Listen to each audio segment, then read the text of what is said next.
ever said to your teacher or yourself, I don't know what to write about?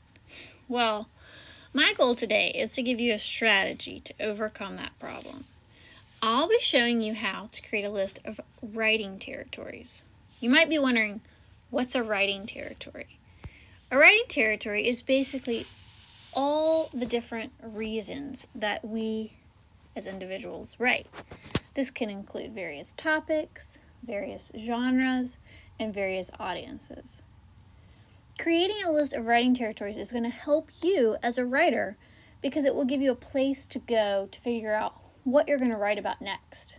Think of it as your bank of ideas. If you put your ideas on this list, you won't forget or lose them. The writing territory list is also going to help me, the teacher, get to know you, and your peers get to know you.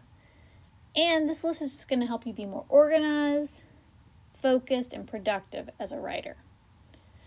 So, to begin our writer's workshop, I'm going to ask you to go ahead and in your writer's notebook or on a piece of paper, write this phrase at the top of your notebook.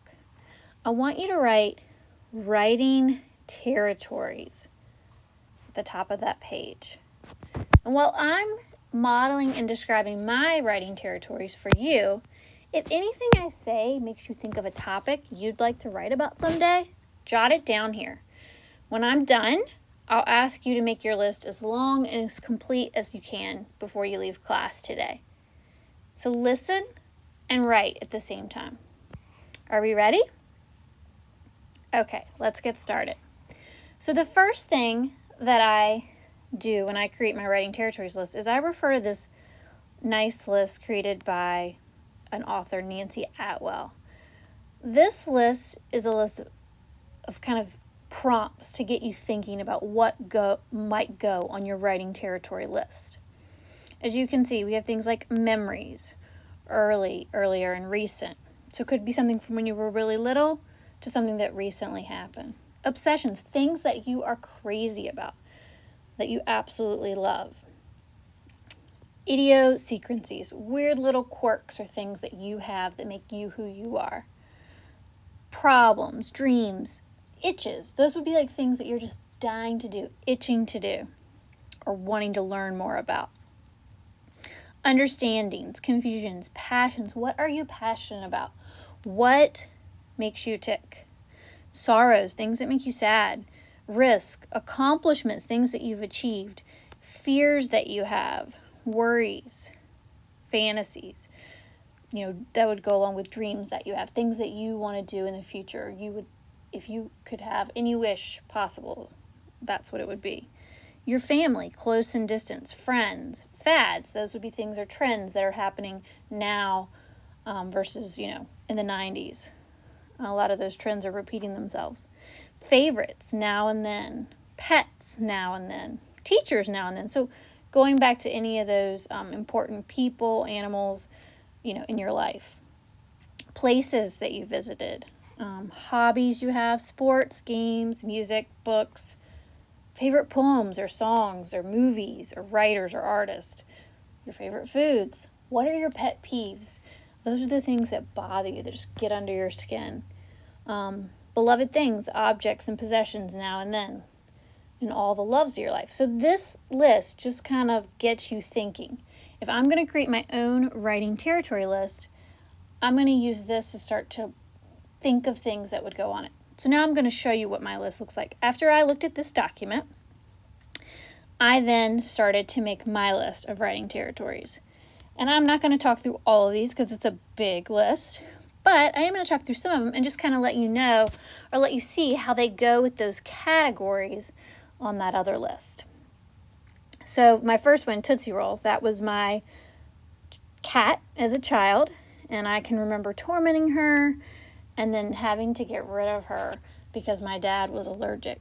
And so that was like a huge ordeal for me as a kid. Very vivid memory. I could write about that. But you can see this falls under that pets now and then category, right? Because that was my pet when I was a child. So that's where I kind of got that idea to write about Tootsie Roll. Going along in the pet category again, I could talk about my tenacious miniature schnauzer Ozzy, who has now passed away. But I could talk about how he barked like crazy out the window, how he behaved after a bath. He would run around like a crazy animal, and rub himself all over furniture and the carpet. I could even write about his death. I mean, that's still very vivid. That was last year. So that writing could go in a lot of different directions about Ozzy. Another thing on my list would be Ava and Harper, my daughters. I could talk about, things they say and do, milestones, memories with them, how they really truly taught me the meaning of love, right? So that would fall under that sort of family. Or this could be that category we talked about, understandings, because they taught me the true meaning of love, right? So that's an understanding that I could write about, that I maybe didn't have before I had children. So they would be a great topic for my writing. My kindergarten teacher, Miss Howard, I was super shy, and she made me comfortable. That would go under that teacher category. Candy, that's an obsession for me. I don't know what I would write about necessarily related to that, but that's definitely on my obsession list. Something that might be kind of fun is to write about my favorite time of the day when I go walking with Ava, Harper, and Ozzy before he passed away. That would be like a memory, right? A recent memory. Snow days. Those would fall under the favorites. I love snow days as a teacher and staying in my pajamas. If I were going to talk about more of my favorites, I could talk about some of my favorite TV shows. I love Dancing with the Stars, and So You Think You Could Dance. When that was out, I don't even know if that's still on. Fears was on that list. This would be a really big one for me. I'm a creature of habit, and I do not like change, so all this business with COVID and all of that has been really played into my fear of change, because it's really made us change and how we do things and how life is, and so that could be something I could write about. If you look down, I've got some other memories here. Coloring eggs with my friend Megan in 3rd grade, very vivid memory. Being a pom-pom girl, and doing a fight song, like we would use the pom-poms in the whole 9 yards. That's very vivid memory. Accomplishments would be maybe my teaching experience. I've taught 2nd and 4th grade, been a reading specialist in elementary school and now middle. So that could be something I could write about. Christmas in Hawaii, that was a very vivid memory for me. I did that with my husband before we had children, and so that was a good one. Remember, music was on that list. I'm a big fan of Jack Johnson, so that's something I can write about. So you're getting the idea how those categories that you saw back here became the basis for what I put on my writing territories list. And you can look down the other side. I've got some other things here. Things I love to do, things I'm obsessed with. A song that I like about my daughters. Talking about my husband, his favorite hobby. He does Brazilian Jiu-Jitsu, and that's always kind of an interesting thing. Not a lot of people do that, so that's kind of unique.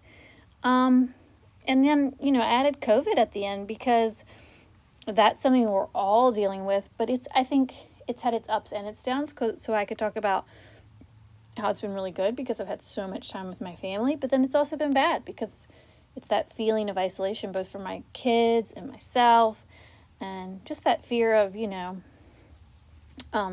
change that I talked about earlier. So you can see I'm not going to go through that other side, but this was my thought process when I was creating my list of writing territories.